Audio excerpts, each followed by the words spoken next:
Ave Cristo, pelo Espírito Emmanuel, psicografia Francisco Cândido Xavier.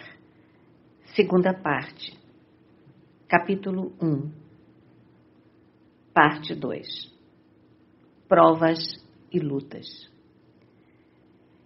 Instintivamente lembrou-se de Varro e pela primeira vez refletiu amplamente nas tempestades que haviam desabado no caminho paterno. Que forças sobre-humanas teriam conseguido sustentá-lo? Como pudera o genitor suportar o infortúnio doméstico sem trair a superioridade moral que lhe conhecera? Rememorou as palavras que lhe ouvira in extremis, detendo-se em analisar a elevada concepção paternal com respeito aos direitos da mulher. Desejaria possuir noções tão enobrecedoras, mas sentia-se distanciado de tamanha conquista do espírito. Para ele, o perdão era covardia e a humildade expressava vileza. Por outro lado, lembrou Cíntia, a mãe tristonha que lhe embalara o berço. Compelia a imaginação a recuar até a meninice e verificava que ainda mesmo nos mais belos dias de consagração carinhosa do padrasto, nunca pudera observar a genitora totalmente feliz. A matrona querida vivera longos anos de alma velada por indefinível amargura. Não estaria Helena adquirindo o mesmo patrimônio de dor?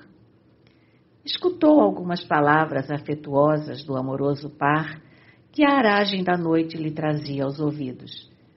Todavia, tal qual procedera Quinto Varro, quando ainda não era ele Tassiano, senão um anjo tenro, retrocedeu e procurou a câmara da filha. Blandina a abraçou, reconfortada, como quem sentisse todos os perigos dissipados ante a presença paterna, e depois de beijá-lo, adormeceu tranquila. O moço apertou-a de encontro ao peito e, intimamente angustiado, recolheu-se, mudo. No leito, recordou o pai com mais insistência e orou suplicando o socorro dos deuses imortais de sua fé.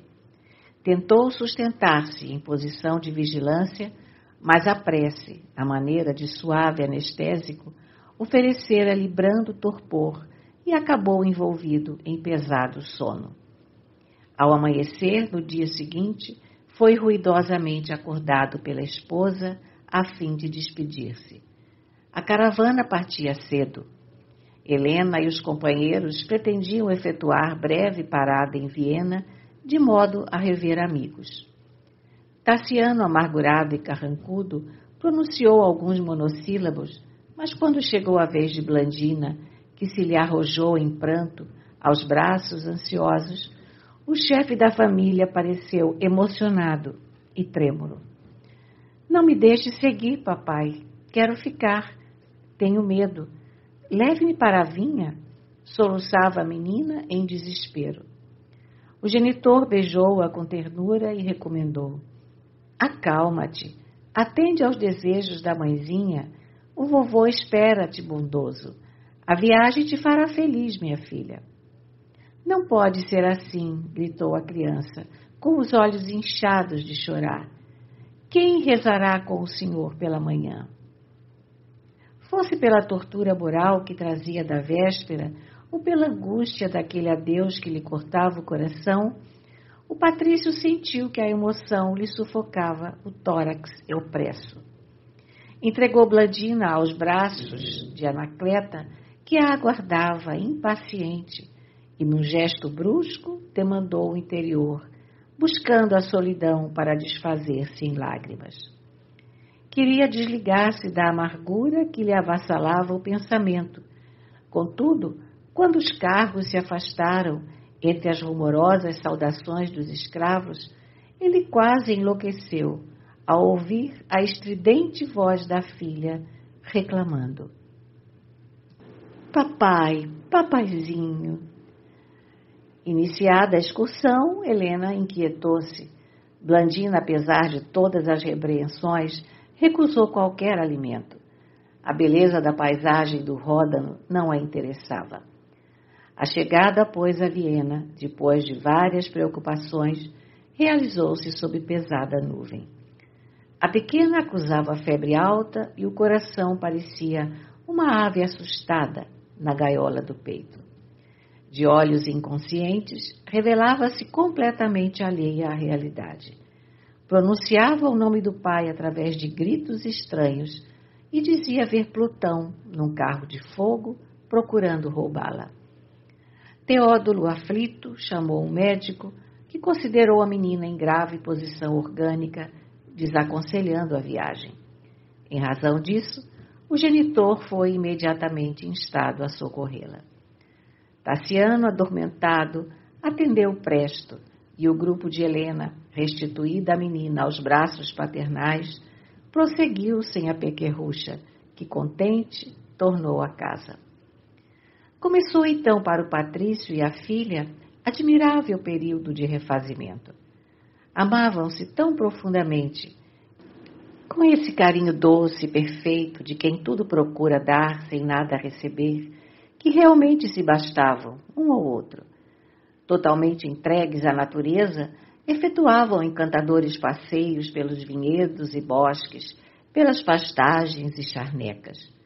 Mas não se restringiam agora às caminhadas no campo.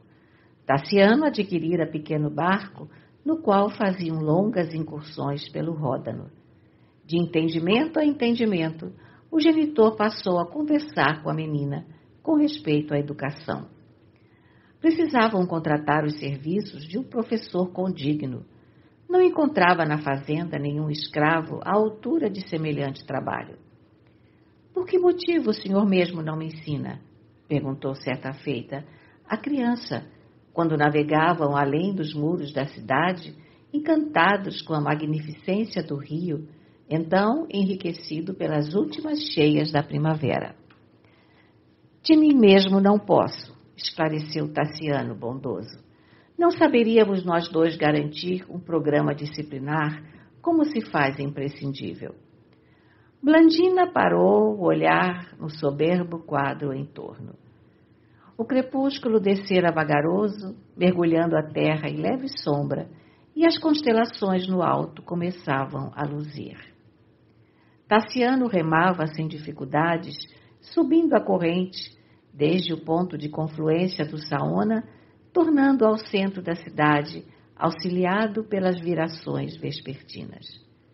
Pareciam absortos no grande silêncio, apenas cortado de quando em quando pelo vôo célere de passarinhos retardatários, quando ouviram a veludada voz de mulher gorjeando na ribeira do rio. Estrelas, ninhos da vida, entre os espaços profundos, novos lares, novos mundos, velados por tênue véu. Aladas rosas de Ceres, nascidas ao sol de Eleusis, sois a morada dos deuses que vos engastam no céu. Dizei-nos que tudo é belo, dizei-nos que tudo é santo, ainda mesmo quando há pranto no sonho que nos conduz. Proclamai a terra estranha, dominada de tristeza, que em tudo reina a beleza, vestida de amor e luz. Quando a noite for mais fria, pela dor que nos procura, rompei a cadeia escura que nos prenda o coração, acendendo a madrugada no campo de novo dia, onde a ventura irradia eterna ressurreição. Dai consolo ao peregrino que segue à mercê da sorte, sem teto, sem paz, sem norte, torturado, sofredor. Templos do azul infinito, descerrai a humanidade, a glória da divindade, na glória do vosso amor. Entre lasninhos da vida, entre os espaços profundos, novos lares, novos mundos, velados por tênue véu, aladas rosas de Ceres, nascidas ao sol de Eleusis, sois a morada dos deuses que vos engastam no céu. Quem estará cantando assim? perguntou Blandina, admirada. Tassiano, impressionado, remou quase que instintivamente na direção de acolhedora praia vizinha. E à frente da jovem que cantava, ele e a filha não puderam conter a simpatia que lhes nascera nos corações. Amarrou o barco à margem e desceram. A moça, surpreendida, veio ao encontro da pequena, exclamando: Bela menina, que os deuses te protejam. E protejam também nossa bela desconhecida, murmurou Tassiano, bem-humorado. E no propósito de dissipar-lhe a timidez, acrescentou: Por Serapis, nunca ouvi antes tão formoso hino às estrelas. Quem teceu tão lindo poema? Foi meu pai, senhor. O excursionista sentiu algo estranho no coração. Aquela voz penetrava-lhe as fibras mais íntimas. Enterneceu-se-lhe inexplicavelmente a alma. Que faria aquela mulher assim só, na praia, agora povoada de sombras?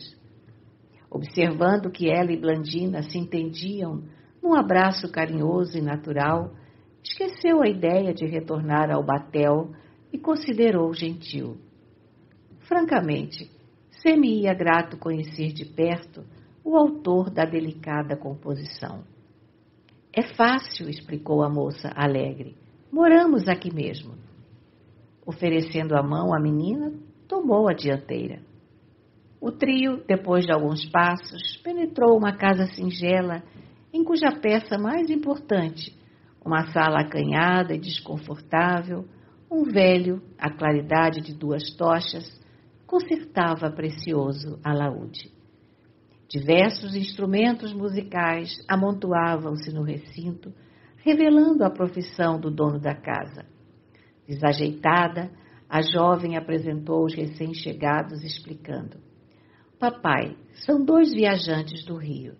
Escutaram a canção As Estrelas e interessaram-se pelo autor. Oh, quão generosos! E o velho acrescentou, mostrando largo sorriso: Entrai, a casa é pequenina, mas é vossa. Entendimento reconfortante foi entabulado. O ancião, que se abeirava dos 70 anos, trazia nos olhos e nas palavras irradiante vigor juvenil. Biografou-se sem afetação. Chamava-se Basílio e nascera em Roma, filho de escravos gregos. Embora endividado com o ex-senhor Jubélio Carpo, que o alforriara, prosseguia na posição de liberto, agindo por conta própria. Carpo, nobre romano, era quase da idade dele. Meninos ainda, haviam crescido juntos e, por isso, casaram-se ambos quase ao mesmo tempo. Cecília Prisciliana, a esposa do senhor, adoecera de peste logo após o nascimento do 2º filho. E Júnia Glaura, sua mulher, escrava e amiga, devotara-se à matrona com tamanho desvelo que conseguira salvar-lhe a existência, mas à custa da própria vida. Adquirindo a perigosa moléstia, Júnia impusera-lhe a viuvez, deixando-lhe uma filhinha de nome Lívia, que sobreviveu pouco tempo. Compadecidos da sorte dele, os patrões emanciparam-no, sob a condição de lhes pagar em qualquer tempo os pesados débitos que contraíra para socorrer os familiares. Todavia, não pudera prosseguir em Roma, onde tantas recordações dolorosas lhe martirizavam o espírito. Desgostoso, retirara-se para a ilha de Cipro, onde passara muitos anos, mergulhado em estudos filosóficos, buscando fugir de si mesmo. Ali recebera como presente dos deuses, acentuava sorridente, a sua nova filha, a qual deu o mesmo nome da primeira. Lívia surgira-lhe no justo momento em que se via mais infortunado e mais só.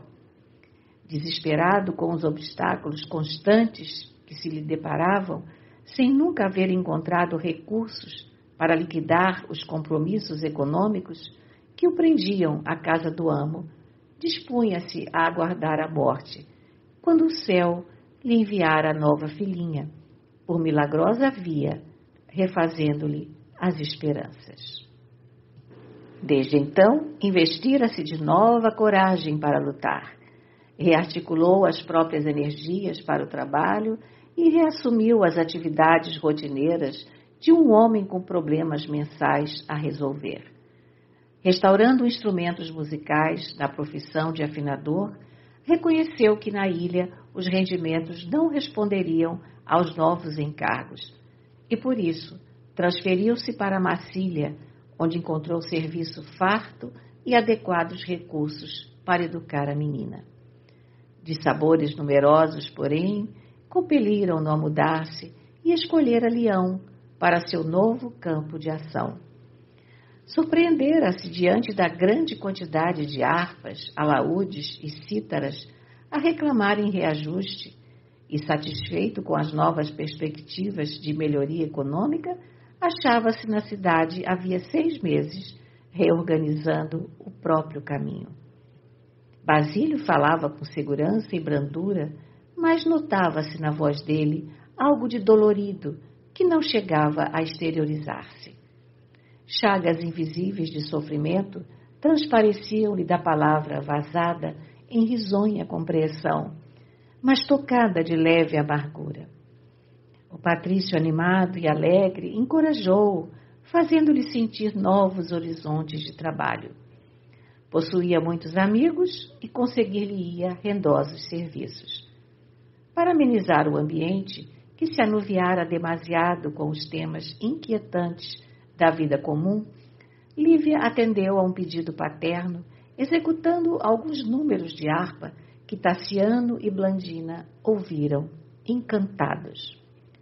A pequena enlevada aquietara-se meiga e silenciosa, e o filho de Quinto Varro, como que transportado a diferentes regiões, divagava, através de múltiplas reminiscências, mal contendo o pranto de emotividade que lhe assomava aos olhos.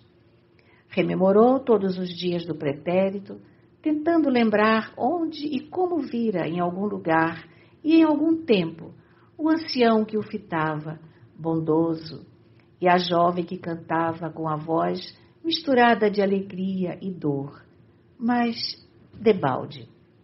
Guardava a impressão de conhecê-los e amá-los, mas a memória negava-se a identificá-los no tempo.